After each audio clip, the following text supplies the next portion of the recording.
Hello, thanks everyone for joining today's webinar about what makes a great penetration test. This webinar is a practical guide for companies as well as auditors who want to learn how to review and identify quality pen test reports. We'll also be talking about what companies should do for when they're choosing a quality pen test provider. This webinar is a collaboration between Psicurity and BARR Advisory, our longtime 10-year partner.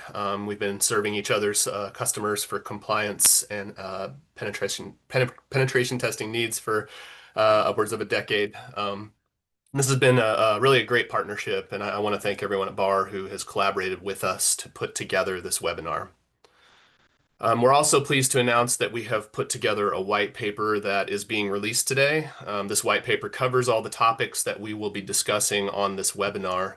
So stick around and we'll post a QR code at the end. But if you don't like that, it can also be found on BARR Advisory's website in the resources section.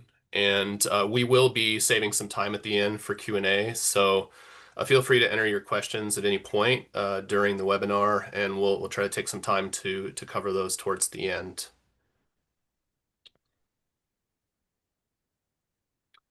Moving on to our panelist introductions, my name is Neil Anderson. I'm CEO and co-founder at Psicurity.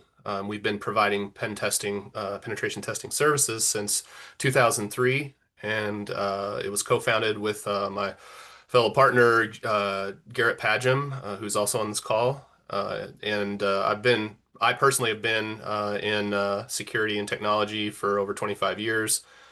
I'm originally from Kansas City, but I lived and worked in Silicon Valley for 13 years and then moved back to KC again.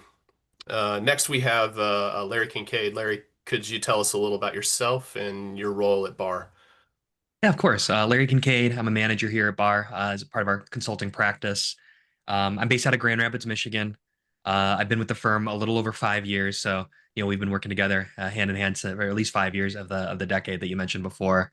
But my angle or my purview for the presentation is as an implementer and as a recovering auditor. I can speak again to the audit element of why penetration testing is the quality of penetration testing is paramount in building these programs. So um, collectively, though, I've about a little over 10 years experience in security and compliance at large organizations and small. So, and I'll pass it over to Garrett. Yeah, my name is Garrett. I'm based out of the Denver, Colorado area. Grew up on the East Coast, but decided Colorado was better. So I've been here since 2007. Been in security since 1999, working for various companies. Started out as a consultant out of school, doing development, network infrastructure, in those sorts of things. Ended up working for some Fortune 500s and the government and things, and realized that a lot of the products that were coming out were really not great in terms of what they meant to me as sort of a blue team defender person. Um, but also, I really enjoyed the red team side of things. So I developed a methodology and really got an understanding of like what I would receive as a customer from a security penetration testing perspective of like what's valuable to me is that person, and that's sort of how all of this has come about. Been working with Neil as he said since the founding of Security, doing application and network penetration testing and stuff.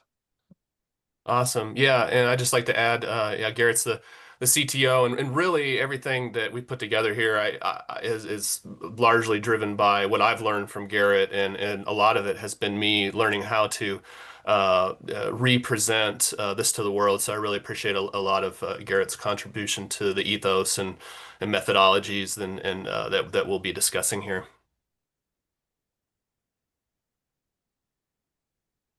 So moving along, just from a high level, the agenda for the webinar is that we'll be talking about what makes a quality pen test. We'll be talking about standards that are used for performing or guiding those pen tests, as well as how to review pen test reports. And this is just as important for customers of pen test companies, as well as auditors and third-party risk reviewers who need to review reports and advise their customers accordingly. We'll talk about how to choose a quality pen test provider. And then also we'll talk about the role of auditors in reviewing and pen tests and advising around pen testing, as well as compliance. And I'll be looking to Larry for advising a lot on that.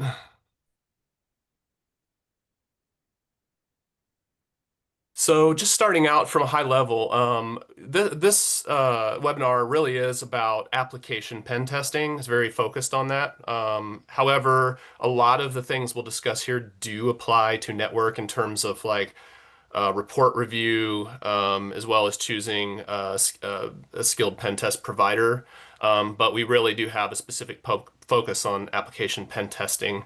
And so what is it for? It's meant for companies that have SaaS products, software as a service products, where they have designed an application for their customers to log in, use certain features, sometimes include their own confidential data or to access other confidential data owned by the product company.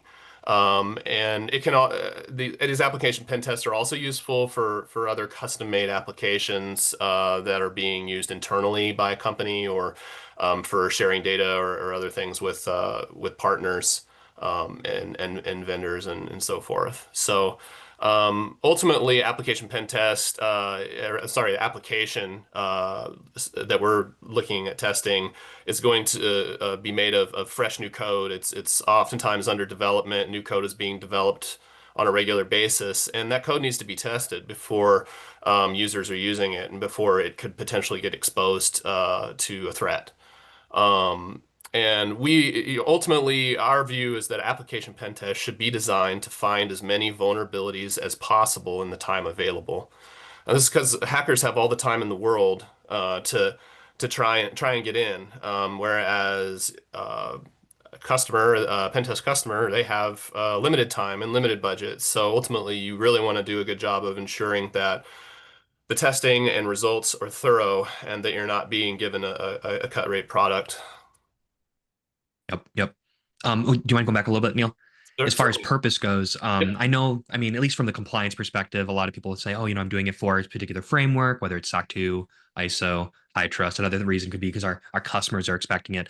I I'd really try to veer away from that being the true purpose. I mean, it could be like the gateway into having these conversations and exploring what it means. And of course, an application pen test is going to be um, more customer commitment related because it is the SaaS product of which you're basing your services off of. But the purpose really should truly be to identify vulnerabilities, enrich your program, Yep. and really provide that extra assurance. And it just so happens that customers also respect it. It's also you're going to get credit for it through your compliance initiatives as well. So credit for it shouldn't be the purpose, but ultimately the driving force should be doing the right thing for you and your customers. Yeah, this is a very key thing, and it's really a driver to a lot of work we do. We do a lot of work for customers that are required for SOC 2 or PCI and other and similar. So yeah, that's just critical, and we have served a lot of BARS customers over the years and vice versa in that capacity. Perfect.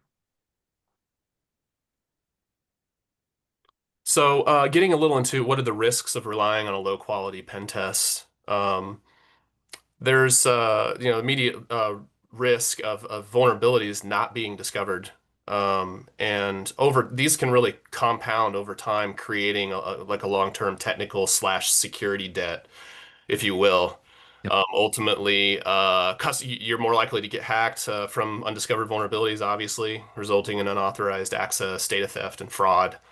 This you going and getting these cheap pen tests really creates a false sense of security. It's really sort of just a third party rubber stamp, but it kind of serves the need to just kind of say these are not the droids you're looking for, move along. But ultimately, unfortunately, a lot of pen tests are of a cut rate quality, and they end up being vulnerability scans that are being represented as an actual thorough penetration test, and this builds up problems over time, and it can also impact trust with your customers and partners because many of you, I'm sure, have gotten the questionnaires of look, send us your, they want to know, what did you do a pen test? Send us your pen test report. Send us your SOC 2 report.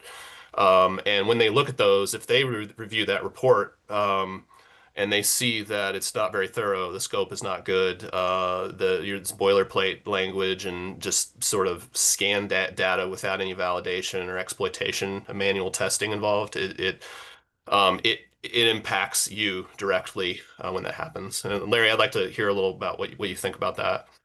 Oh yeah, oh yeah. No, definitely been there and seen that as far as the reviewer and inheriting programs. It creates unneeded friction. Even if you do end up converting or appeasing the customer or client, but also I've actually seen it now where they'll be part of the RFP, and that'll be a factor in why they didn't go with the product is because the pen test was not up to their expectations or standards. So it's definitely something that is getting people are becoming more and more educated on what to look for and what penetration tests actually should be and what they should look like. So I think that's a factor. I think the other thing too that you kind of touched on, I mean, of course, there's the element of actually getting exploited. But then you pull that thread. What are your customer commitments? Now there's an incident. Are you gonna have to engage cyber liability insurance? And through that insurance and the underwriting, did you mislead them in any way on the controls that you have? And of course, maybe the pen test is the misleading factor, but it could be other things as well. So now you're just opening yourself up for a lot more work on the other end, and a lot more liability as well. Yeah.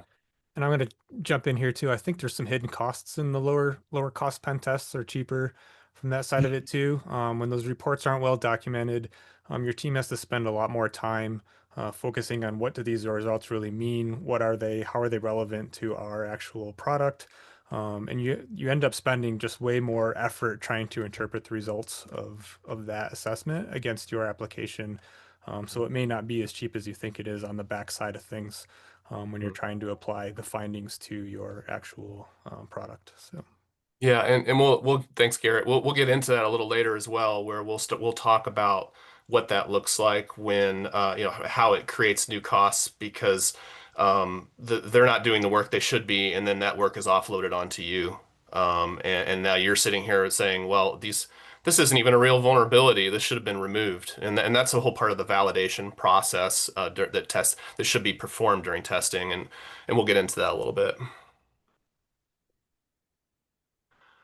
So, ultimately, we're tackling the question of what does a high quality web app pen test look like?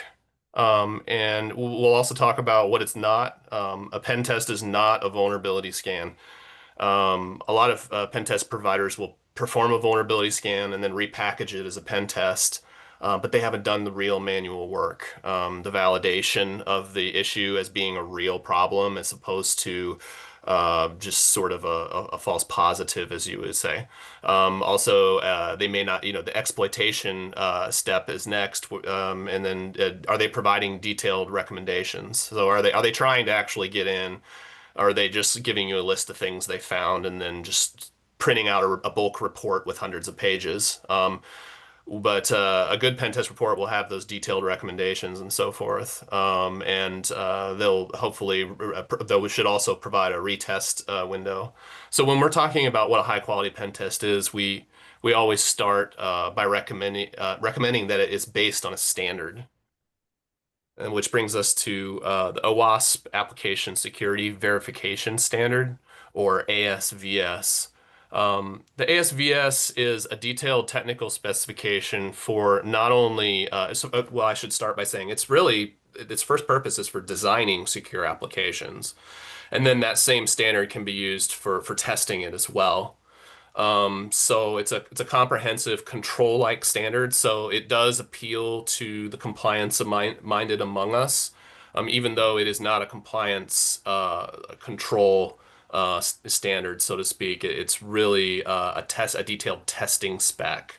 It has 17 domains of criteria or testing criteria and upwards of 200 plus tests that could be in scope for the application. So ultimately, we recommend that the pen tester uses this ASVS not only for guiding their testing methodology, but also documenting. So the customer sees all of these tests were performed, and what did they find on a pass-fail basis for each test.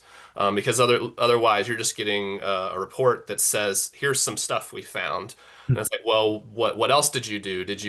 Were you thorough? What did you not find?" And th those types of things.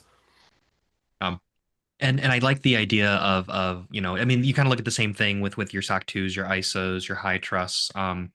When you establish that there is some kind of credible, OWASP being super credible, obviously, a credible like mechanism or process, now we can have the same kind of talk. Okay, you're using ASVS. Now I know what my expectations are. We can have a very, like, I guess, direct conversation around the other aspects of the pen test, because I already have an idea of what that would look like. And then that's as someone procuring pen testing, as someone reviewing it again. Now I know, okay, you know what you're looking for. I have an idea of the pen test that was performed on this application that I'm putting my or my organization's data into. So again, it just establishes a baseline to have the proper conversations later, as with any compliance or any framework, compliance Yeah. or not.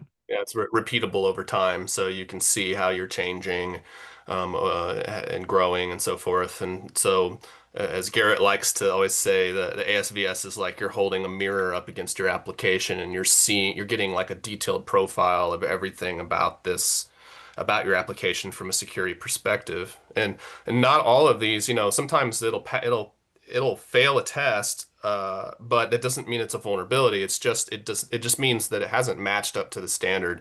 Here's what we recommend. So from that sense, very thorough.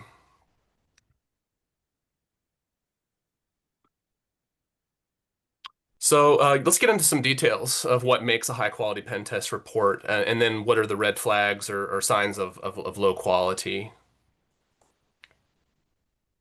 So as we mentioned, standard-based reporting and testing is recommended. Manual testing should absolutely be a part of the process. And again, as we mentioned, validation of these issues are real, exploitation of the issues, detailed documentation for recommendations of how to fix these things. And it uses a positive findings model, which is back to the ASVS. That's like, here's everything we did and the results for each thing. Um, and that again assures the customer. Findings need to be validated, which I already mentioned. Findings are also business context aware, and what that means is that ultimately, let's say we're doing a pen test and we find an issue, and usually this looks like a high severity issue, but the way that it plays out in the application as we attempt to exploit it, it doesn't result in a high severity risk, so to speak. So we can, as a part of that testing and validation, we can reduce that high severity issue from a high to a medium, and so forth. And then in other cases, you might find two medium vulnerabilities that actually result in a high severity issue. So even if an automated scan could find those medium vulnerability issues, they're not smart enough to find the vector, the high severity vector that is created by the combination of them both. Right. Um, yeah, I I know, in, I guess, conversations that we've been a part of together, we refer to it as threat modeling. Really understanding, what the context of the organization is, what their business is, and what their, where their crown jewels are at, is what's keeping them up at night. The risk conversation, right, too. But I think that's part of me, not only just the high quality pen test, but just the higher quality relationship, right? You actually care about, or you're looking for an organization that actually care about, what you're doing, and not just, regurgitating the scanning results, and just saying, putting a brand on it. So I think that collaboration is really, really important, what I look for in a relationship. yeah. Also, we recommend, for the purposes of thoroughly testing an application, that you use what we call credentialed testing, Mhm. in a staging environment, and this allows us to get a thorough coverage. And I guess, Garrett, I wanted to get a little bit of insight from you on how we use credentialed testing to make sure that we give full coverage. Yeah, so this goes back to threat modeling in terms of we look at the application, who's using the application, what type of data is inside the application, and who might be going after that type of information, why, and things like that. So credentialed app, credentialed testing can be anything from If your application has a self-provisioning environment, you allow us to like create our own accounts and stuff. And but it also we prefer it to go beyond that and saying, for example, if you have an admin interface that only your organization's users can access because they have, acme.org email addresses that they log into, and that gives them credentials to the Acme org's admin interface for that application.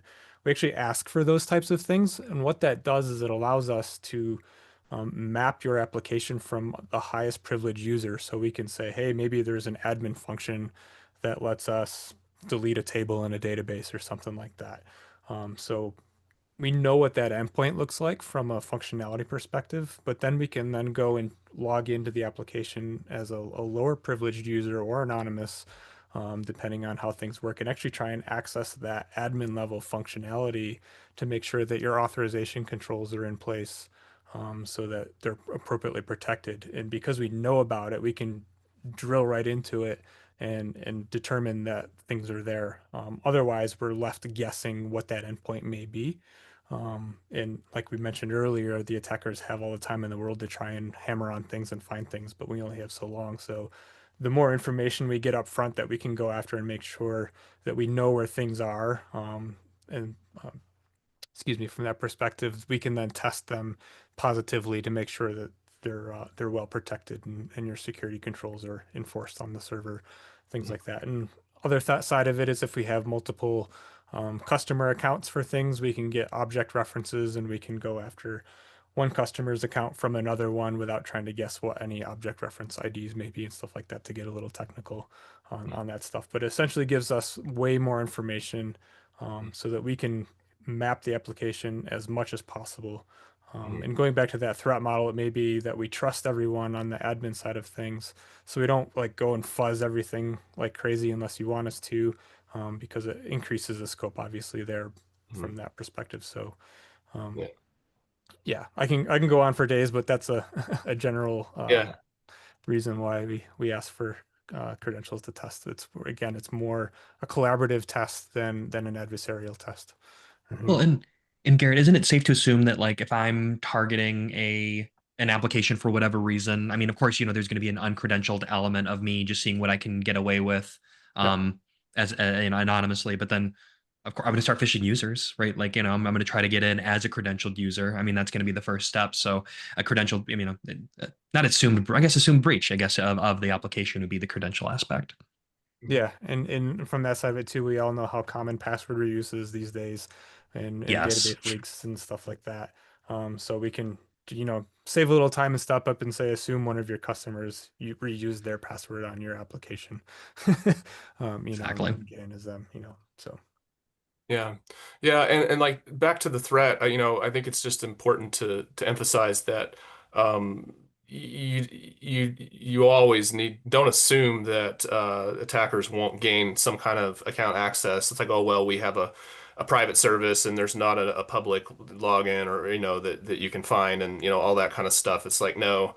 Your browser could be compromised by visiting a malicious website, and somehow access could be gained, to that login on your workstation. You may have, you want to watch out for malicious employees. Unfortunately, that can be an issue as well.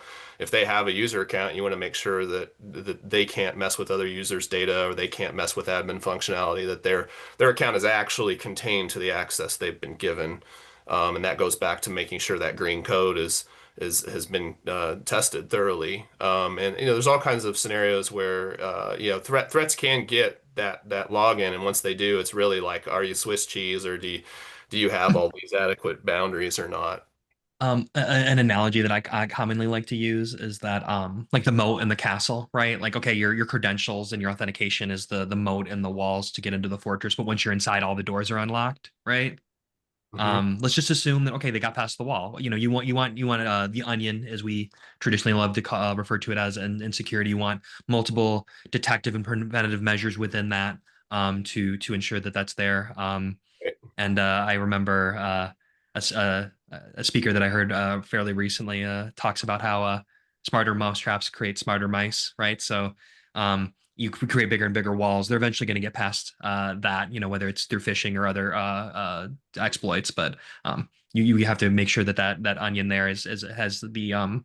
additional, I guess, preventative measures, like I said before, because it'll, prevent them from being able I guess, cross their way. I guess, Garrett, why I'm looking for the term of using one exploit to go into another exploit to go into another to finally get to where they want to be, right? Yeah, you can chain vulnerabilities, and do some escalation and things like that. So, yeah. Yeah. Yeah.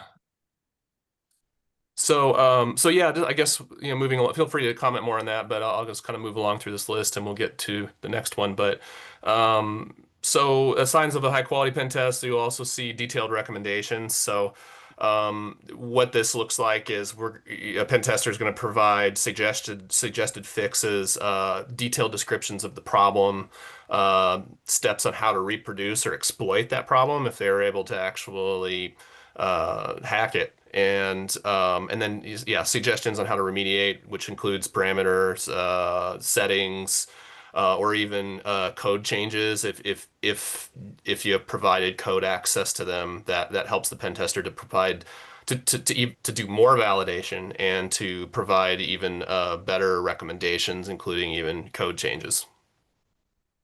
And that Yeah, goes back to Garrett, right? Where it's if you don't have the detailed recommendations, you're spending more time just trying to piece it together and figure out what the findings actually are and whether they're actionable. right, So exactly. And furthermore, you want to be thinking about, well, after you get these findings, you need to update the report and have them retest those problems to ensure that the fixes were solid, and then update the report to reflect those changes. And so, yeah, just making sure that's a part of the conversation from the beginning of the scoping process. I guess, Neil, quick question for you. How often do you see it where you perform a retest and it's like, oh yeah, I fixed this and it's Hmm. not actually fixed? Uh, Garrett. Pretty Loaded often. question. Yeah, Yeah, yeah, it's yeah, I can do it too. But yeah. It's Right. But I mean, the thought being though that like I want that validation though, right? Like, how maybe I genuinely thought that I remediated yeah, it, but I'm like, oh no, actually, yeah, you here, let us help you. We're yeah. Well, retesting it to be a validation yeah. element. I mean, the answer was in the laughter, sort of, but I mean, ultimately, a lot of times the fixes are real good because we provide good recommendations, and we're working directly with the engineering team who knows their application, and they're able to figure it out.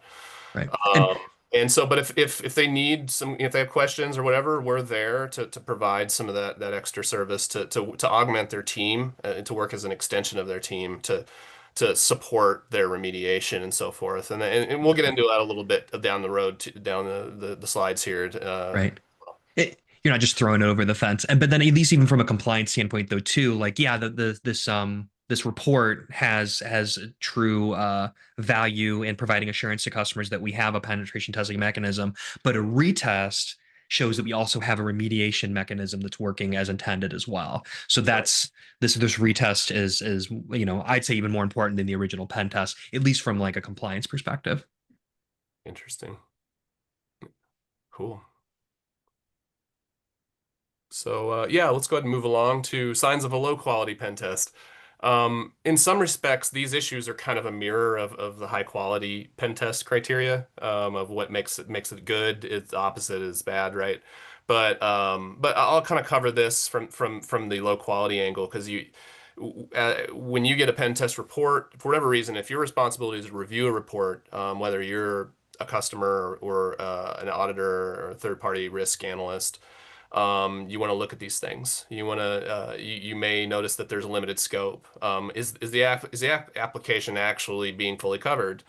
Is the methodology using a standard? Does it demonstrate that it will provide detailed documentation, and or not? What you'll also see a lot of times with low quality pen tests is that the reports use a negative findings model, where ultimately, I call it the "here's what we found" report, but it doesn't have the "here's what we didn't find" or "here's everything else that we tested for that looks good."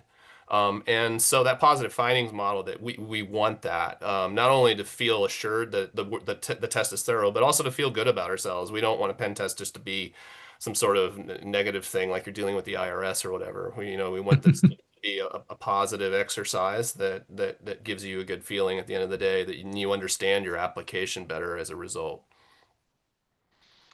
Wow. Also, Larry, you told me about this. I thought this was really interesting. Sometimes a low quality pen test provider will issue these things they call a certificate.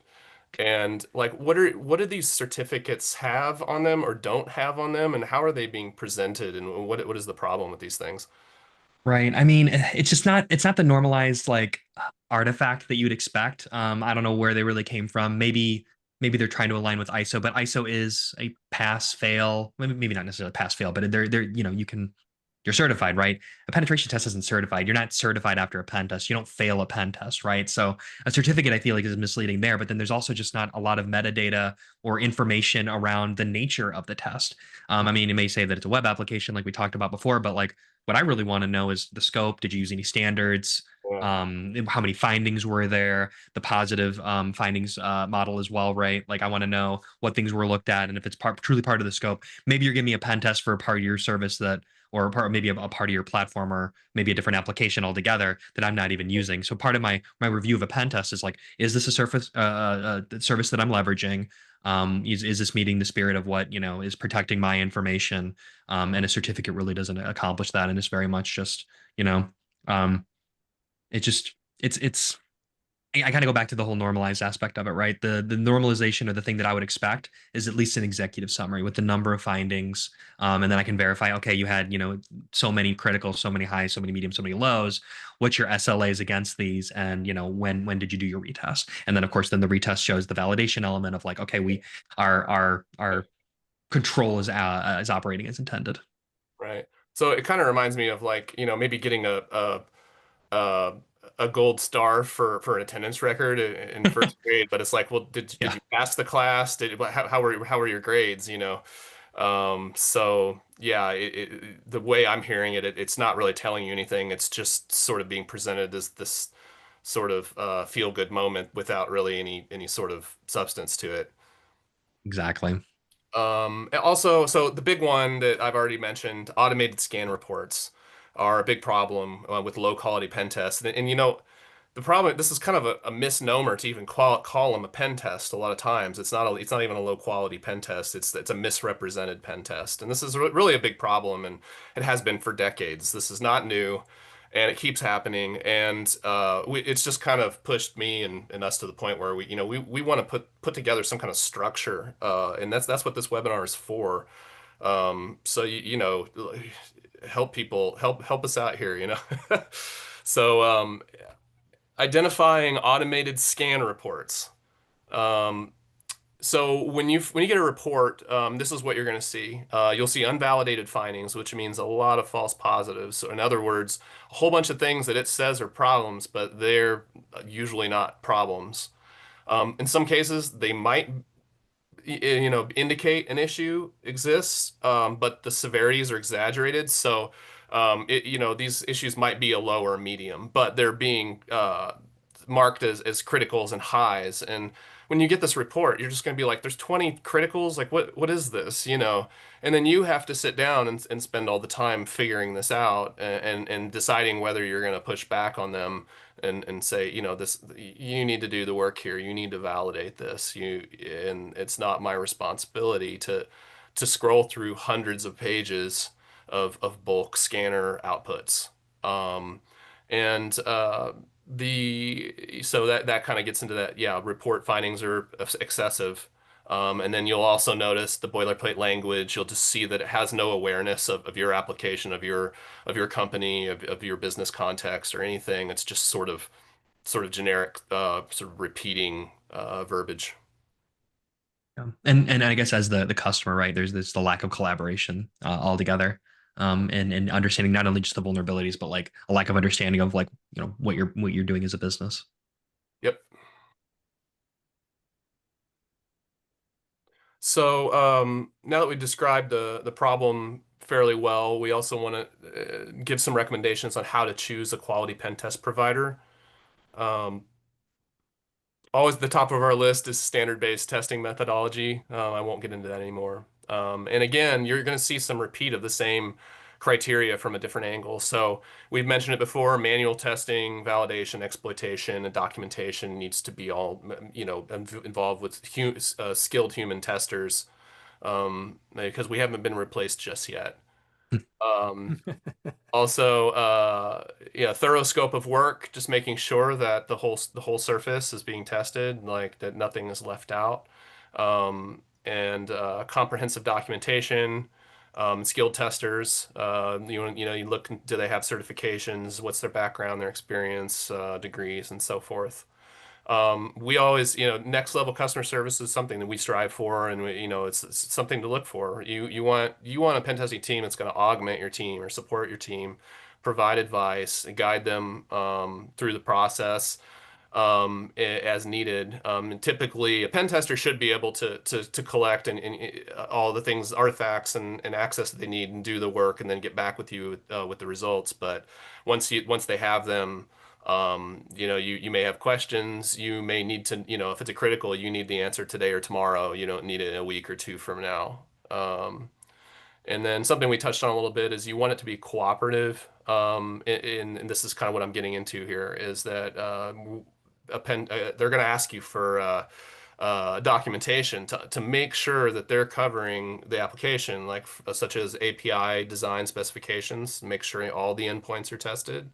They may ask for code access because they can use that to further validate issues and so forth, and to provide better recommendations. And this is one, Larry, that you mentioned to me the other day when we were running through this, is referrals from trusted parties. I thought this was great because it's like, look at this industry, look at what we're dealing with here. You do want to get referrals from a friend, a colleague, a company, a partner that has worked with this pen tester, and is like they can say, yes, they did good work.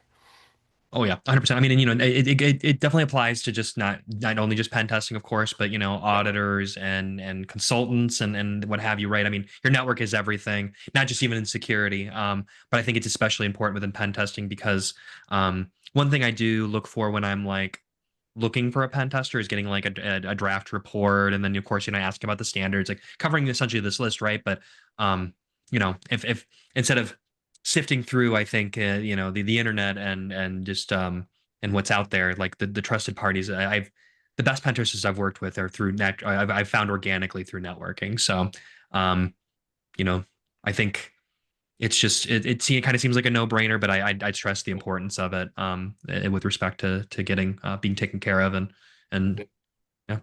Yeah. Yep. Yeah. Neil, I want to talk on that scoping process too a little bit. Sure. You can get a pretty good idea of the quality of your pen testing firm on how they actually scope out the work for you. If they're just asking for the number of endpoints and parameters, and you have a UI based application, a user interface that they're using a web browser and stuff with, and they're not actually seeing your application, that should be a red flag for you as well. A lot of applications have workflows, business logic, and stuff that you have to work through to get from one place to the next in your application. And simply asking for the number of endpoints and parameters on those endpoints isn't going to get any kind of concept or idea of what the business logic and that workflow looks like. So your pen testing partner company should really be trying to understand what the application does, why it's doing it, and how Mhm. to get to all the points in the application from a business logic perspective to make sure that everything can be exercised appropriately. So Yeah. Yeah, that's great.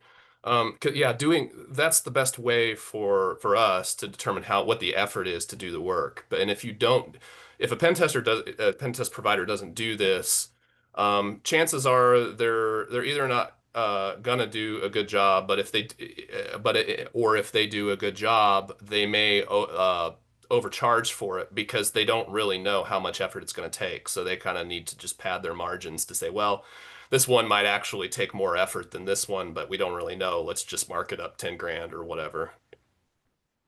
So cool.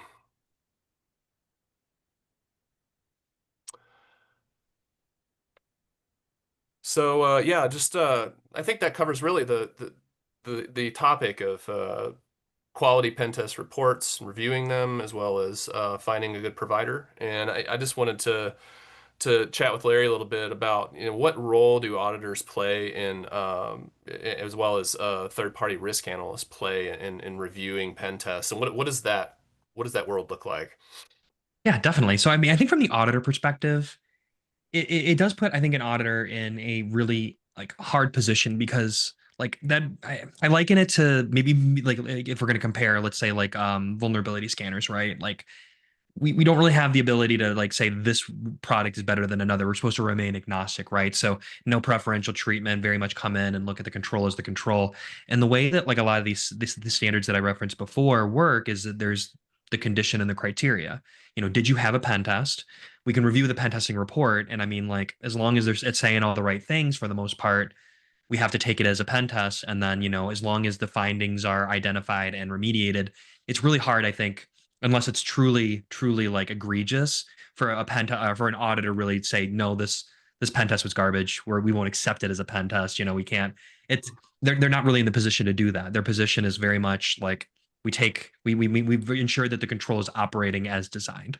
Mm, And I will say though too, like I think there is maybe a little caveat here where you could challenge the design of the control in that aspect. But again, I think you get in a really really hard place of defensibility. And I mean, to call out a company to say that their pen tests aren't really doing what they should. However, as an auditor, or I guess more as a consultant, I would say on my side as an implementer, you know, I'm I'll ask questions. I mean, I guess I always ask like, how is the pen test? Did you find it valuable? Right. Like, mm, I'll always ask those kinds of questions because I'm just looking for feedback and getting what what do they care about? What are they looking for? But mm, I'll ask a lot more. I'll be a little more, mm. curious as to like, okay, like how did this go? Did it take a Yeah, long time? Was there a lot of collaboration?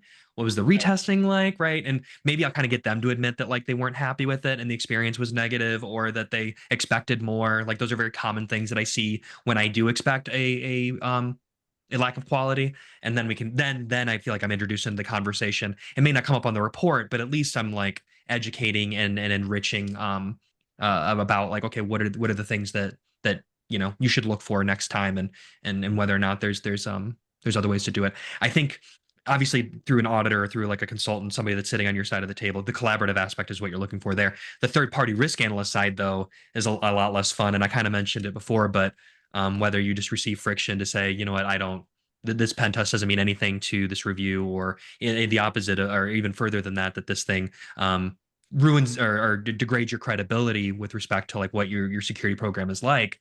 That lost sales, lost deals, or just again friction during that sales cycle that makes it longer than it should have if you just had a um a solid partner and a solid report that represents what you're looking for, or that what you're doing better than what you had before. So I don't know, it's an interesting space again because quality is so subjective. And I think as time goes on, we're getting more and more educated on the things to look for. Obviously, this webinar is an example of that. But just in general, I mean, and I think that's just across the board with anything security. We're all becoming more and more educated and pushing the maturity there. So yeah, again, the elements of auditor versus third party risk.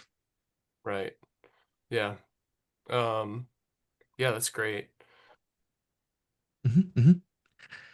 So, yeah, so I mean, this does come down to that question of what's the purpose of a pen test? The checking the box is a lot of times people's motivation. But clearly, there's a lot of a risk involved, and there's a lot. The onus is on you to answer for your security program, and to do it well, and hoping that these steps will be a useful tool for everyone who reads it, as well as this white paper that we have provided, which is really a reflection of this conversation, and really our first step in kind of putting a structure to how to identify all these issues with pen test and providers. And I do just want to share this QR code if you want to use that, but also BARR Advisory will have this posted on their resources link on their website. And I put that we put this together this year, and I'm already looking at it and saying I'm looking forward to doing a version 2 because I've learned so much, talking with you and BARR, and just sort of, it's always like once you put something on paper, you start to realize how much more you can do. But I feel like this is a great first step for providing some real structured guidance on this issue, which I'm just not seeing out there. You see it in piecemeal, but our goal is to really try to nail this down because we are dealing with the same recurring issue of pen test providers doing these cheap 5K pen tests that are just sort of like glorified automated scans and not much more. And it's a really a big problem, and it's been a problem for decades. And it had I've just reached that point where it's time to start calling it out a little bit. And you know, because we want the standard to be higher for everyone, including our competitors, because it's really gonna just drive more of a demand for what we all do, and instead of impacting people with these cheap tests that cause risks and so forth. Right. And checking boxes doesn't do anybody any favors. I know like in not just with penetration testing, but across the board with security. One thing I like to say is security without compliance is chaos. If you're just doing pen tests and just doing a bunch of them, you're going to potentially have gaps because there's really no baseline to base that off of. And then compliance without security being a shadow box. If you're just doing it just to do it, now you have a shadow box program and you're not really doing anybody any favors. So I think with in not only just with pen testing, but across the board, you're always looking for the spirit of why the requirement is defined the way it is. Why are we doing it, and how can we make it truly valuable? So we're not just wasting not only our time but our stakeholders. Yeah. So right That's there why with I've you. always loved working with BARR because you guys care about security and view that all those compliance issues from a real security perspective, and we do our part to support that. It goes both ways. Yep. Garrett, do you have anything further? We are going to get into questions, but I thought I'd check with you as well. No, I think we've wrapped stuff up here. Pretty good. We can get into the All right. questions. Great. Well, I think we may have some questions here, and if you haven't entered them, please do. We have some time to cover those, so we look forward to seeing what you have to say. Yep. Yep. Well, I was right here. I got one. So Neil Garrett, I think you're equipped to very much kick this one off. But is there a right environment where the pen test should be ran? Is that an effective way to pen test? Clients often call out safety concerns, not wanting to break production. Yeah, so when we scope out our pen tests, we prefer to test in a staging environment or an environment set up specifically for penetration testing. It should mirror production as much as possible, with the caveat that production data should not be in it. Um, I like to say partly like if we're testing in production and we get access to that data, even though we've signed NDAs or whatever, technically that becomes an incident for you because you've leaked your customer's data to a third party, us. Hmm. So you would have to handle it appropriately in theory.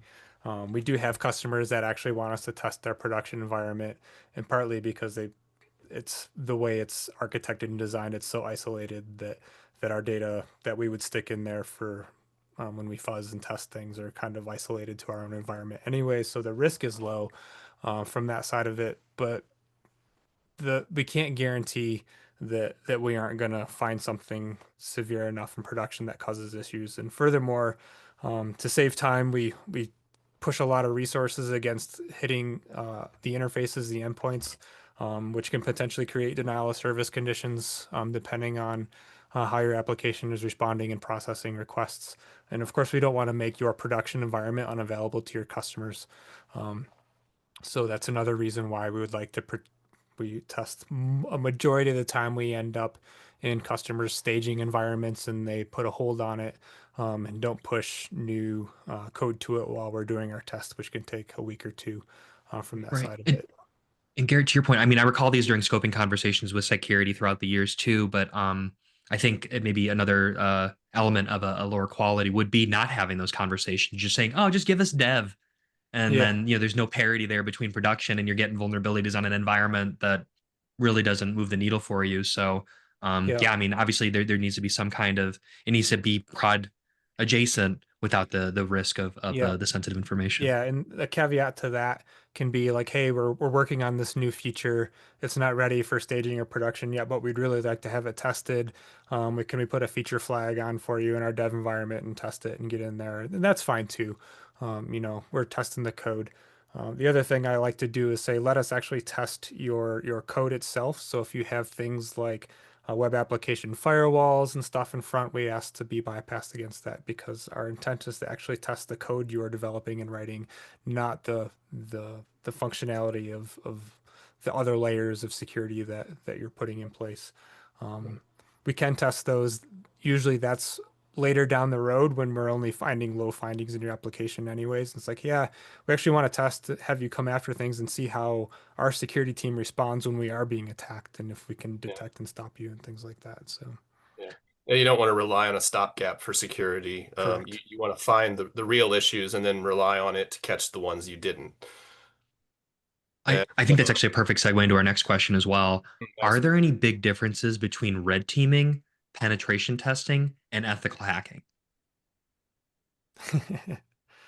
Well, I'll start it off. And Garrett, please add your input as well. Um, red teaming is ultimately an exercise to emulate a real attack. In A lot of times, the team may not even know that the attack is being performed, and the purpose of a red team attack is to test your blue team and their ability to defend the network. A red team test does uncover vulnerabilities that are important to remediate, but a red team test is not the most effective way to find as many vulnerabilities in the time available. So those red team tests are useful, but they serve a different purpose.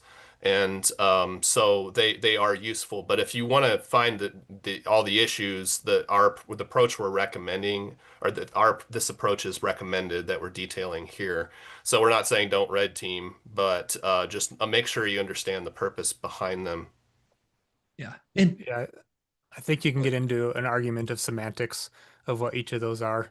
I like to think of red teaming as a very goal-oriented, objective test. Basically, ask your CISO what keeps them awake at night, and they give you an answer, and then that's the target that the red team's going to go after. So they may go in the front door with a tank or whatever, but the fact that the back door is unlocked may never be discovered, sort of deal, or vice versa. Again, it's all about threat modeling from that perspective. Penetration testing and ethical hacking, I think, that's a semantic this debate Mhm. in terms of which is which. Ethical hacking, in my mind, is sort of what we do to do penetration testing, but the penetration testing is a more holistic picture of what that might be from a definition perspective. So, yep. There's another somebody else that I've heard that said that pen testing without a contract is not pen testing. It's being a criminal. So if pen testing is as ethical hacking, I guess is maybe there's some synonymity there.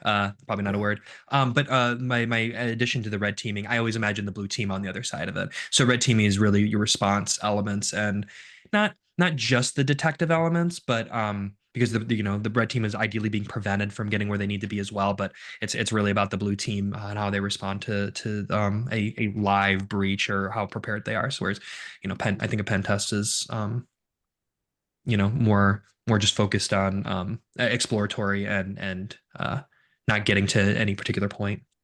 Mhm. Maybe. Yeah. Yeah, Um, yeah. Go ahead. Was there more questions? Oh, I got one more question for us too. We got if one of the controls we attest to is the client performs penetration tests on a periodic basis, but we as auditors during the review see the pen test as an automated or manual scan instead, shouldn't we call that out to the client and note that as a deficiency in design? Otherwise, we really are not supporting the control statement.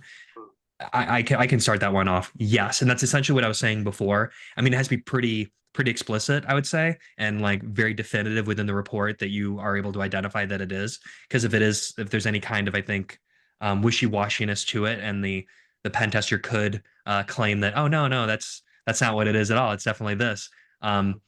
I think that makes it. I think you get into like an interesting space of I don't know, like politics and bureaucracy at that point.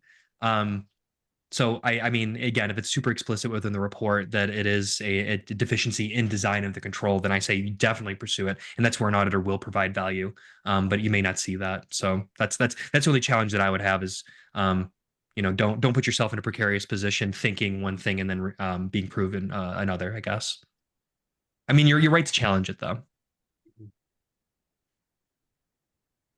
Yeah, and then I think another thing that you do at BARR is just advisory in general. It's like, well, sometimes you're in a position, like if you're a CISO, filling a CISO role or whatever, to help advise your customer what exactly what exactly are they getting right now? Is it good and so forth? So all these things we didn't even really get into that, but that's just another sort of use of this topic and the way that we're tackling it.